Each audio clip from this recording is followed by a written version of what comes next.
Welcome back for week 11 of the NHL Power Rankings, the better late than never edition. And I do appreciate you being patient with me. I know these are a couple days later than I normally like to get them out, usually on Mondays, recording on Sunday. But with Christmas and a lot of family stuff going on, it just turned out I didn't really have the time to get this put together. So, yeah, here we are. Teams haven't played any more games since then with the holiday break, so better late than never. And also, since it is the holidays and we have that short week because of it, I figured I'd do something a little bit different with this one, have a little bit more fun with it, and it'll probably be on the shorter end so I can get it out a little bit faster with it already being late. And then we'll get back to the normally scheduled power rankings and looking at stats in a little bit more like I usually do next week with week 12's power rankings. So if this is your first time, this isn't how I normally do them, but we're gonna have some fun with it. Though with that said, the rankings themselves are what they normally would have been with my normal process, and I think that's worth mentioning because there has been a bit of a shakeup this week. It's more the reasoning I'm going to give is going to be a little bit less in depth and have a little bit more fun with that part of it this time around. So with that in mind, let's get right to it with the first honorable mention in the Philadelphia Flyers, who, if they could have chosen something to get for Christmas or this holiday season, it probably would have been some respect. And that probably even includes themselves, considering nobody was taking this team seriously coming into the start of the season other than maybe Tortorella, who pretty much just takes everything seriously. Heck, they made a big deal in the offseason about their big change being a slightly darker shade of orange. And yet, here they are anyway, 7-1-2 in their last 10 and 18-11-4 at the holiday break, third in the Metropolitan Division. And sure, they did lose their last two games before the holiday break, but it's still been a great run from the Flyers so far here in December and even late November to really build on that strong start to the season they had, even though it seemed like they were starting to slide a bit there in early November. With the second honorable mention, I have the Florida Panthers, who honestly, I do feel like is a team that's destined to really get things going here in the new year and become one of the best teams in the East and the league by the end of it. But if they're going to do that, they need a good New Year's resolution, which would certainly be some depth scoring.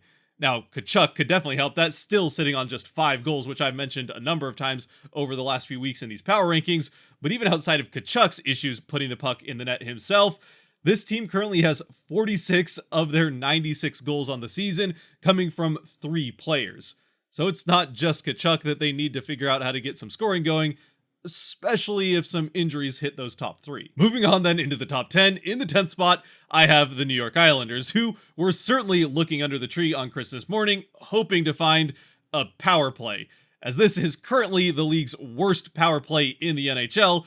But even in spite of that, somehow, some way, they've gotten points in 9 of their last 10 games, including all 3 of the week leading up to the Christmas break, and they are sitting now second in the Metropolitan Division. So this is very much a team that has been able to figure out ways to score, even if it hasn't been with the man advantage. Which, to be fair, I suppose is not something we've always been able to say about this Islanders team over these last few years, even when they were good and made the Eastern Conference Finals in those back-to-back seasons. Up next in the 9th spot, I have the Toronto Maple Leafs, who did have a bit of a tough week leading into the Christmas break with 2 bad losses to the Rangers, which is understandable. That's a very good team, and Toronto did just beat them pretty handily themselves a little bit before that. But then they lost 9-3 to the Sabres. Fortunately, they sent their fans off to the 3 days break with a win over Columbus, but there's still some worries there about the health in net, especially with Samsonov having his issues. And while Jones has been good for the most part, I still don't think the confidence in Martin Jones is something you're going to want to ride for a good chunk of the rest of the season.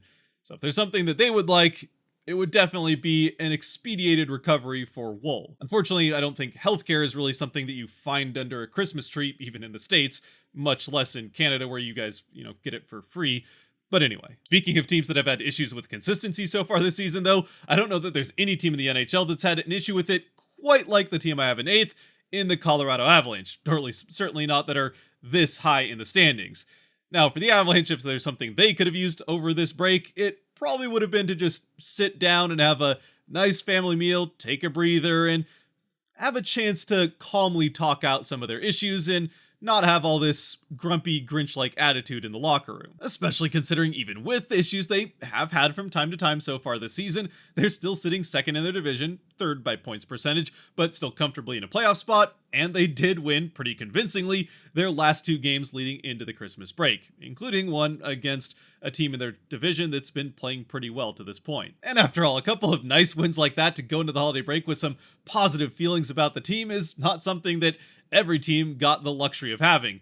Certainly not the team that I have in 7th that lost each of their 3 games all in regulation, and a couple of them pretty decisively leading into the Christmas break in the Vegas Golden Knights. Now with the Golden Knights, it's pretty obvious what they would like if they could have their choice going into this new year. I already mentioned with Toronto that they'd really like to get their starting goaltender in Wool back, but with Vegas, they'd just like to get a goaltender back, as they've lost now both of their top 10 to this point in the season goaltenders to injury over the last month, losing Hill right at the end of November, and now Thompson just a couple of weeks later.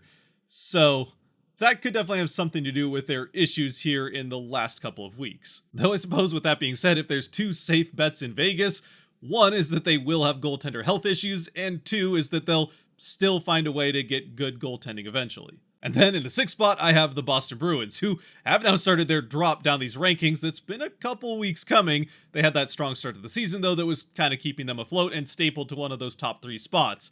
But for the Bruins, it's pretty clear, whether it's what they would have liked to have gotten from Christmas or what their New Year's resolution is, that they just need goals. Sure, the goaltending or defense haven't been quite what it was at the start of the season. They've been letting in a few more than they were through October and November, but they just scored 6 goals in 3 games leading into this break. And that isn't just a bad 3-game stretch. It's been an issue here for a little while with Boston, that they are having some issues at the other end of the ice. And if this keeps up, it's only a matter of time before Marchand starts going around doing stupid things again, which will look a little bit worse with the C on his chest. One team that has started to figure out their goal scoring here over the last couple of weeks, though, would be the Dallas Stars, who I have in the 5th spot. Now, for the Stars, if there's something that they, and especially their fan base, could have used going into this Christmas break, other than the break itself, would probably be an appointment with a cardiologist, because this team has not made it easy on their fans. I mean, sure, they've been happy more nights than not, as they do find ways to get wins and points in just about all the games they've been playing lately, but they also have played now 5 straight 1-goal games.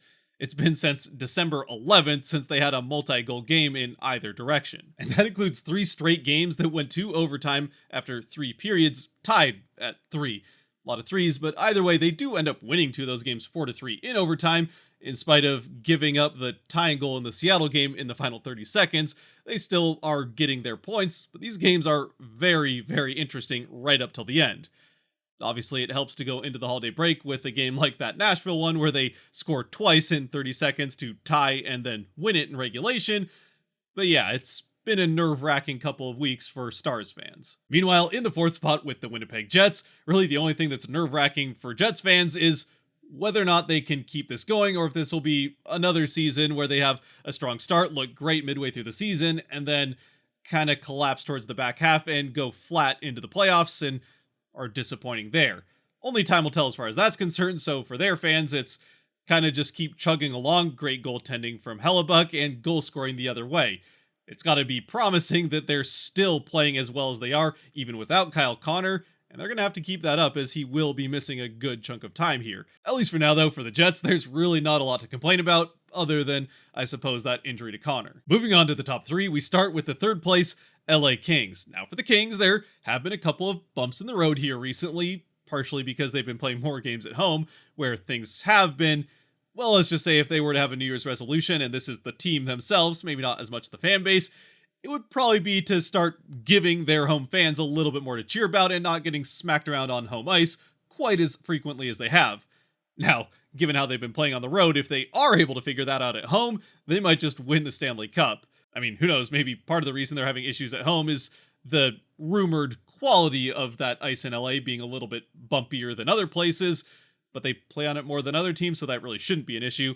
Either way, for the Kings, that home record is something that they would probably like to get going in a better direction here in the new year. I mean, it's that, or I suppose they could call up the teams that they have yet to play at home and ask if they can switch those to those teams' buildings and get more road games on the schedule.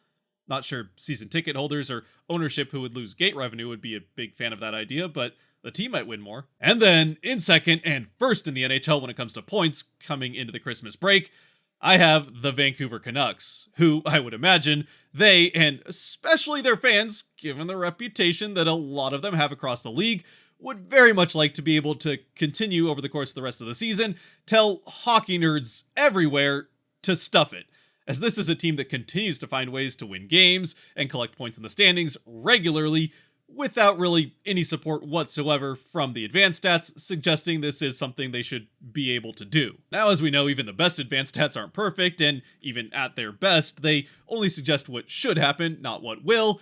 And when it comes to that, even though there is still plenty of season left for that potential other shoe to drop for the Canucks and have them fall off a bit and vindicate hockey nerds everywhere, this could just be a team that has that magic this season and can make things happen even if no one expects them to or thinks they should be able to. Heck, the Kraken had a little bit of that last season. It happens from time to time, and for the Canucks, well, to be fair, they've probably been overdue for a while to have a little bit of that magic. So then, that of course leaves, still reigning in the first spot, the New York Rangers. Now, for the Rangers, it hasn't necessarily been a convincing reign, as they've largely continued to be in this first spot because of the stumblings of the team behind them. And I mean, they still are winning most of their games and beating some good teams along the way, like that 5-2 win over Toronto.